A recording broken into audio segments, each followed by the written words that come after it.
Umur ibu OTW 18. Ya. Ya. Kita langsung materi ya. Sebenarnya ibu di sini mengajar cuma 1 hari karena memperhatikan Bu Arlin sedang naik haji. Sekarang udah ada tahu apa materi kita hari ini? Ya, sekarang ibu akan menjelaskan mazhab sahabi. Sebelumnya udah ada yang tahu apa itu mazhab sahabi? Sini ibu akan menjelaskan mazhab sahabi. Mazhab sahabi ialah pendapat sahabat Rasulullah tentang suatu kasus yang tidak dijelaskan atau ditegaskan secara jelas di dalam Al-Quran dan As-Sunnah. Mazhab sahabi itu masih banyak dan masih diperselisihkan. Yang sifatnya ada yang logis dan tidak. Sedangkan ijma sahabi kehujahannya itu telah disepakati oleh semua pihak. Dengar apa yang ibu jelaskan? Kamu rapi? Ini adalah apa? Ya. Ada yang bisa mengulang apa ibu jelaskan tadi? Pengertian mazhab sahabi. Ya, ibu jelaskan kembali ya. Mazhab sahabi adalah pendapat sahabat Rasulullah tentang suatu kasus yang tidak dijelaskan secara tegas di dalam Al-Quran dan As-Sunnah Rasulullah. Mazhab sahabi itu masih banyak dan masih diperselisihkan. Sifatnya ada yang logis dan tidak. Sedangkan ijma sahabi kehujahannya itu diterima oleh semua pihak. Jelas? Ya. Lanjut, ibu akan menjelaskan kedudukan mazhab sahabi sebagai sumber hukum. Kedudukan mazhab sahabi sebagai sumber hukum itu terbagi menjadi 3. Yang pertama, mazhab sahabi berdasarkan sunnah Rasulullah yang wajib ditaati. Yang kedua itu mazhab sahabi berdasarkan ijma atau yang telah mereka sepakati kehujahannya itu dapat dihujahkan dan wajib ditaati. Yang ketiga itu mazhab sahabi yang tidak disepakati atau tidak bisa didapatkan, tidak bisa dihujahkan atau tidak wajib disepakati. Sudah ngerti? Contohnya Bu. Contohnya nggak ada belajar contohnya semalam ya?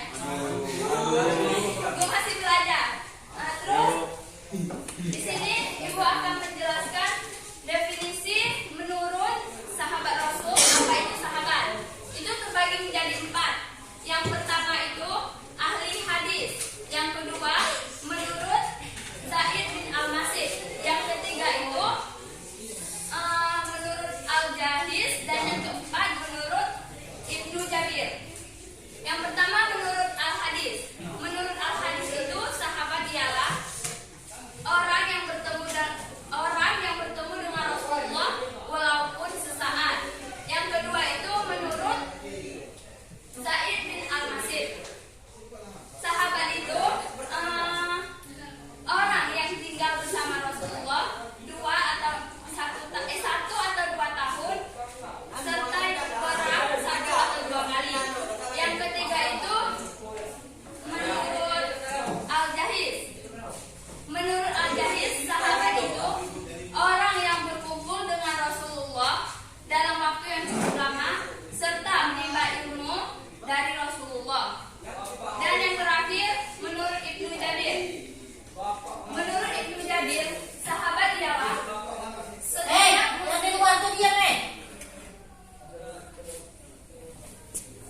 Lanjut, yang terakhir menurut Ibnu Jabir. Menurut Ibnu Jabir, sahabat ialah setiap muslim yang bertemu dengan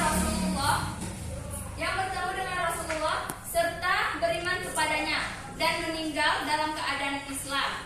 Contohnya seperti Umar bin Khattab, Abdullah bin Mas'ud, Zaid bin Sabit, dan Abdullah bin Umar. Sudah ngerti apa yang ibu jelaskan? Lanjut Bu.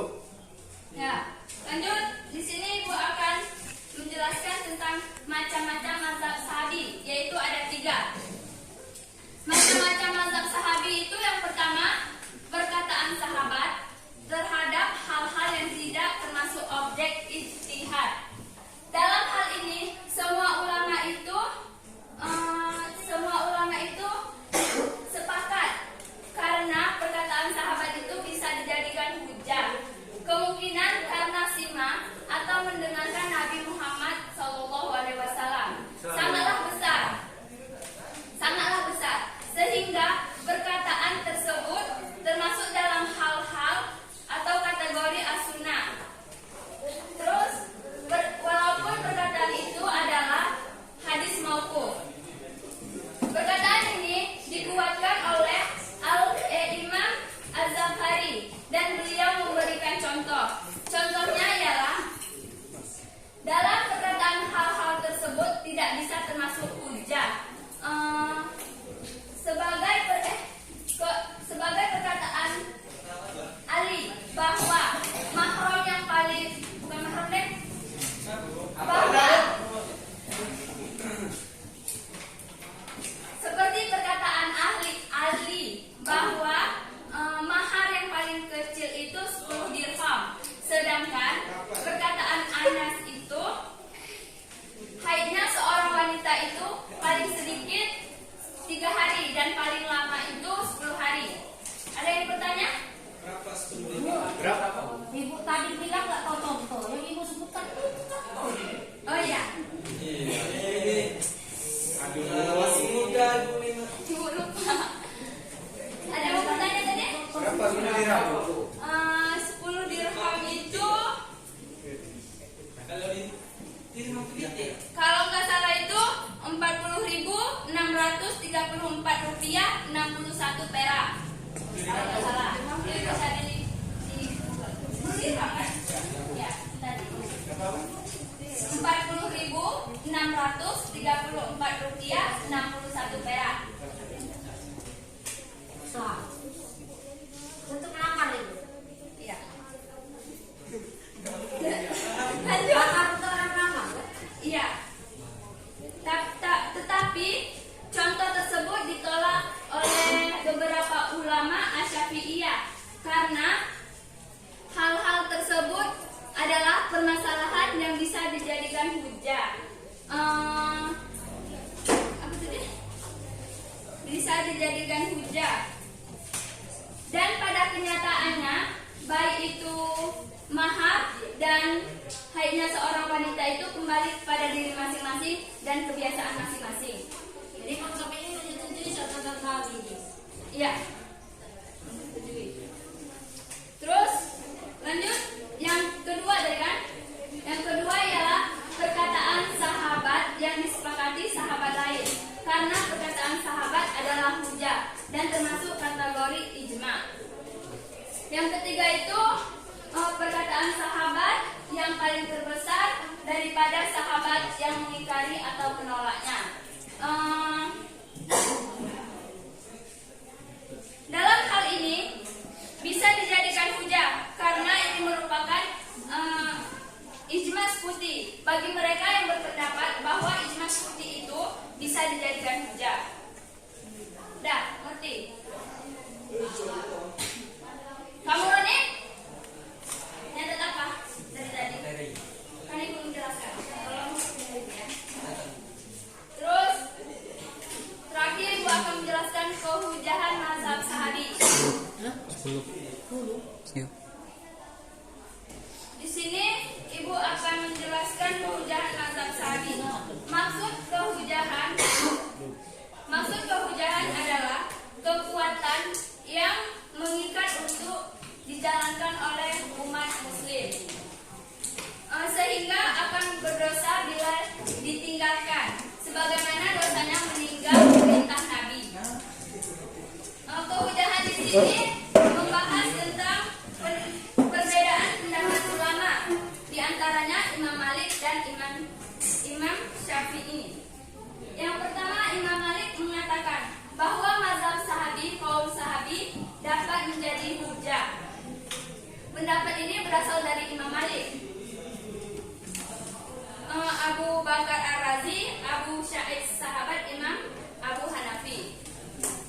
Hanifah. Begitu juga Imam Syafi'i. Dalam qaul qadimnya termasuk juga Imam Ahmad bin Hambali dalam suatu riwayat yang dijelaskan.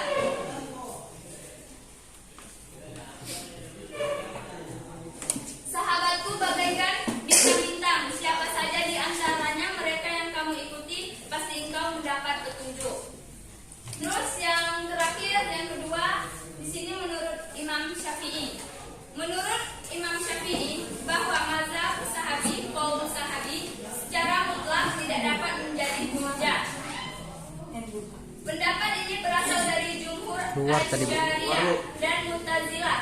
Imam Syafi'iyah dalam qaul qadimnya itu baru, juga Abu Hasan Al-Kaka dari golongan Hanafiyah. Alasannya adalah Allah berfirman, maka ambillah kejadian itu untuk menjadi pelajaran, hai orang-orang yang mempunyai wawasan. Quran surat Al-Hasyr ayat 2. Ada yang mau bertanya? Ya.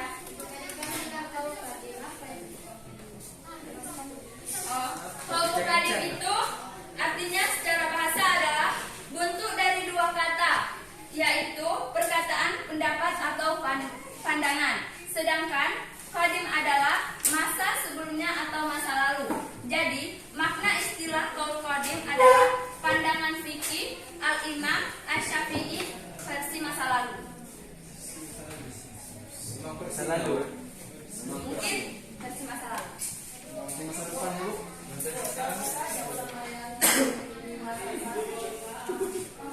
Yang menyetujui mazhab sahabi itu tadi kan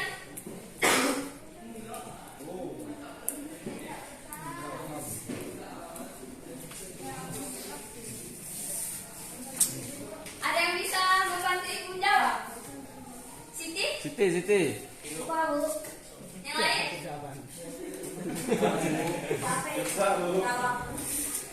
Yang lain ada? Apa pertanyaannya, Bu? Itu ulama yang menyetujui mazhab sahabi. Emangnya ada, Bu? Kalau nggak salah ibu itu Ibnu Jabir. Nanti Bu udah jelaskan tadi. Ibu jelaskan tadi dah, maksud saya apa Ibu nih, Bu? Yang memakai dengan tidak memakai kan udah disebutkan kan? Iya.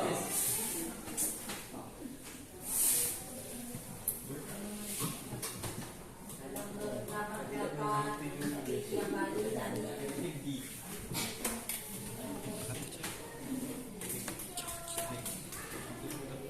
Imam Syafi'i dan Imam Malik. Ini disebut. Lupa. Kayak tadi sama contoh Ibu udah sebut bilang. Nah, Kemana? Serian, bohong kamu nih. padat mana semua ini? Ada yang lari kabur, Bu. Jangan diboloskan. Sekarang ibu mau bertanya. Tanya lah, Bu. Siapa yang masih ingat yang ibu jelaskan pengertian mazhab sahabi tadi? Nanti Nanti apa, Bu?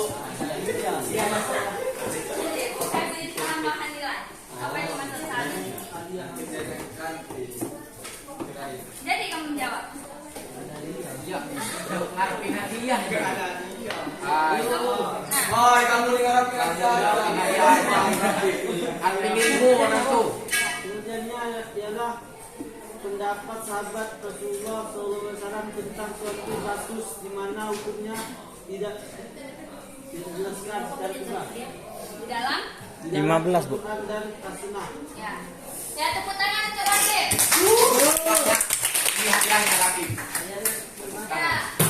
Terus di sini ada yang bisa menjelaskan tentang contoh qaul qadim tadi? Contoh apa itu qaul qadim? Enggak. Pengertian qaul qadim. Siti bisa? Bisa.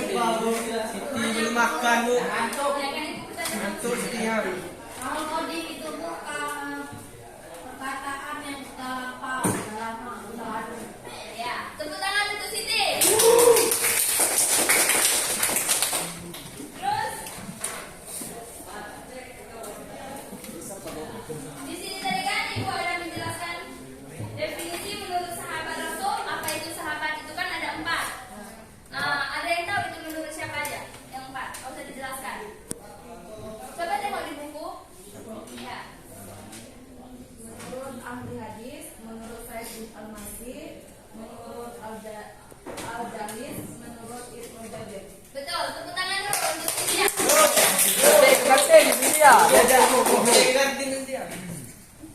Dapat goreng 1 ya, Rison.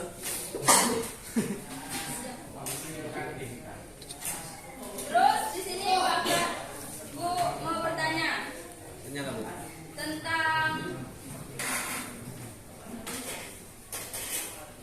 Tentang apa, Bu? kedudukan mazhab sahabi itu tadi kan ada 3. Ada yang tahu? Bukan mazhab Sahabi. Ayo, yang cowok. Enggak. Tapi kalau nggak salah di catatan nggak ada kan? Enggak, Bu. Ya, apa, Bu? Mau dijelasin lagi? Ya, Ya, kedudukan mazhab sahabi itu kan ada 3. Ya. Yang pertama, mazhab sahabi berdasarkan sunnah atau wajib ditaati. Kan? Mau dicatat nggak? Catat. Catat. Catat.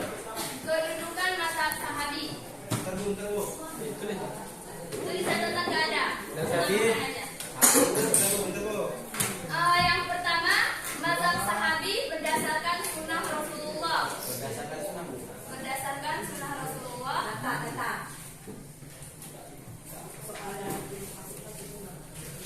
Terus Dalam kurung wajib ditaati. Wajib. Wajib ditaati. Yang kedua itu mazhab sahabi yang berdasarkan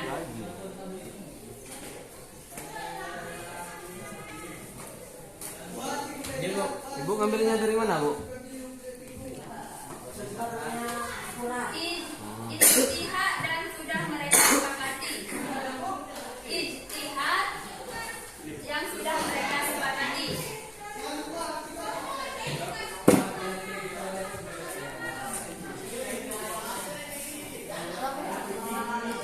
19, Bu.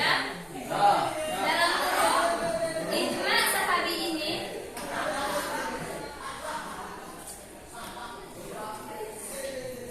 dapat dijadikan hujah dan wajib ditaati.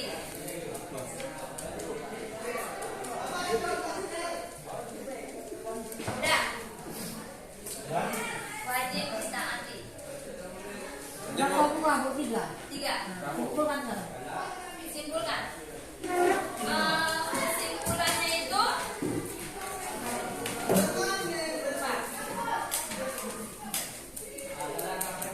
kesimpulannya adalah seperti pengertian tadi, pendapat sahabat Rasulullah tentang suatu kasus yang tidak dijelaskan secara tegas di dalam Al-Quran dan As-Sunnah. Terus pendapat para ulama pun sangat beragam mengenai pendapat para sahabat ini. Ada yang menggunakan sebagai hujah dan ada yang tidak menggunakannya. Dan untuk kita boleh